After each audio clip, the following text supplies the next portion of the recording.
So, We are back. This is part 4 of the King's Castle, King James along with Blair Chopin. And I bet some of you are wondering, gosh, Your Highness, who are you gonna pick first? Well, I'll tell you. As far as my first pick for the draft, if it were me, I would choose probably the Lunatic Fringe, Dean Ambrose.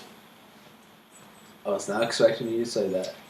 Because he's proven that he can do absolutely anything for the fans, and he will do absolutely anything to put himself on the line. But isn't he a bit older? No, he's a more seasoned veteran, right? No, he's one of those. He's a younger guy. I'm getting confused with somebody else. He came in with a Shield with Rollins and Reigns in 2012. So you really think Reigns is going to fall outside the top 10? Right. I don't think because of his actions over the past 30 days. Yeah, but he's still so valuable as a superstar. I think there's still a chance he goes first. Really? Well, but you said Raw's picking first, right? Yeah. Raw is Stephanie or Shane? Raw is Mick Foley and Stephanie. Then I think I'm kind of leaning towards Seth Rollins going first. For storyline purposes. I can see that, but being that Stephanie is the commissioner and Mick Foley is the general manager, more than likely they're going to have to agree before they make a pick. True. But I'll still go with Seth Rollins. It's who I would pick, too. On the other hand, you got to think about this. Mick Foley has been seen trying to help Dean Ambrose in some of his matches in the past, because we saw him deliver gifts to Ambrose leading up to the Asylum match back in May. Deliver gifts? So, was he giving them flowers? No. Chocolate? No, things like... When I say deliver gifts, I was talking about delivering weapons. Oh. Like he loaned him the use of Barbie, and he brought him a chainsaw to use in the match. You don't remember that from back in May? But anyway, and the fact that I think Mick Foley considers Ambrose to be a wild card, so I really see Ambrose going first for Raw. Alright, fair enough. You got Ambrose, I got Rollins. We'll see. But what's your surprise that happens tonight? My surprise is that Vince McMahon shows up and says that Stephanie is overruled as far as delivering the title to Rollins. Oh, man. And she'll try to screw him again. She'll try to screw Ambrose again tonight. But Vince will show up and say that the title is held. Triple H wouldn't be very happy with how much he's screwing Ambrose. Vince will show up and say that the title is held up to a battleground.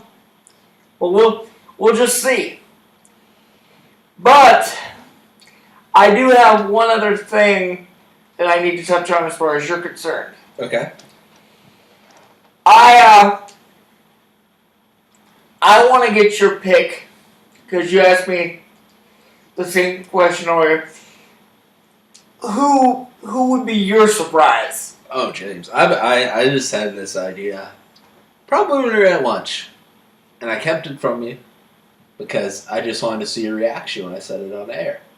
I think Kurt Angle gets drafted tonight.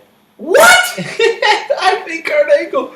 So rumors have been circulating around that he's trying to make a return to the WWE in some capacity. It's perfect Kurt Angle time. We're gearing up for the Olympics. He's out of the TNA. I think Kurt Angle, in some way, form, or fashion, maybe not tonight, but he's making a return to the WWE soon. And he might get drafted tonight. I can hear the fans now. They'll be standing there chanting, "You suck! You suck!" Oh, and if they brought him back, they could play up the patriotism thing as well. And have him wrestle all the foreign wrestlers. It'd be great. Wow. It's such a WWE thing to do. I think he might get drafted tonight.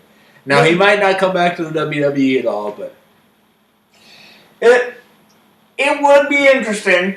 And let's be honest, we've seen stranger things happen because we never thought we'd see Sting in a wrestling ring for WWE. We never thought we'd see the Dudley Boys come back.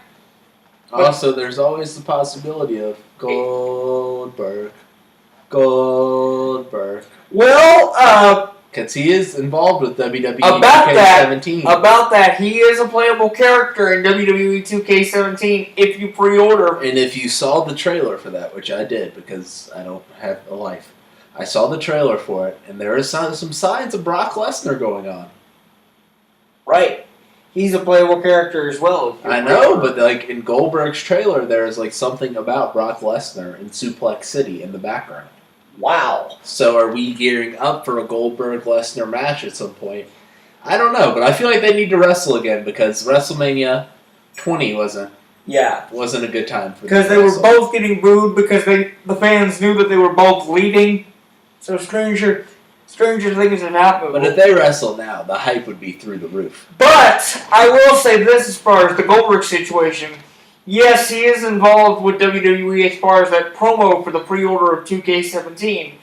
But the last I heard, apparently he's trying to get involved with Glory Kickboxing. Yeah, but I actually heard Goldberg interviewed on a podcast, and he didn't totally rule it out. Wow. He didn't totally rule it out. It'd be interesting because, let's face it, he hadn't been in the ring for probably... We're going on 12 years now? Actually, more than 12 and a half years. Yeah, because I was in 6th grade last time we wrestled. Wow. I miss him. Me too. He's my favorite. Anyways, James, can we rehash while we're still on this segment? Yes. We had a discussion at lunch earlier. Remember? What WWE superstar we thought would make the best politician? Yes, and you know what I said? Who did you say? I said the APA. Why? Bradshaw and Farouk.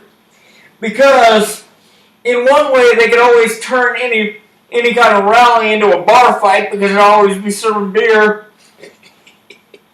And on the other hand, if at any time Ron Simmons had to give a speech on his own, he could always start it by saying, "Well, I'll be dead." I would love to see The Rock. I think The Rock would be a good politician. First of all, he's so charismatic and such a speaker. He's the people's champion, isn't he? Yeah, and he could raise all kinds of money since he's got Hollywood friends now. And I would just like to see him call Donald Trump or Hillary or somebody a candy ass. That would be great. Well, he wouldn't call him a candy ass. He would tell him to stick something up their candy ass. Yeah, which would be just as great. Instead, he would call them a jabroni. Oh, a jabroni. Which is also a cereal, as we found out on this show. What? Remember when we made the jabroni cereal? Oh, yeah. Comment. One of my favorite moments on this show. Oh, yeah. Anyways, do you have any recommendations for this week besides outside of wrestling? So it's mainly been a wrestling show. I do, actually.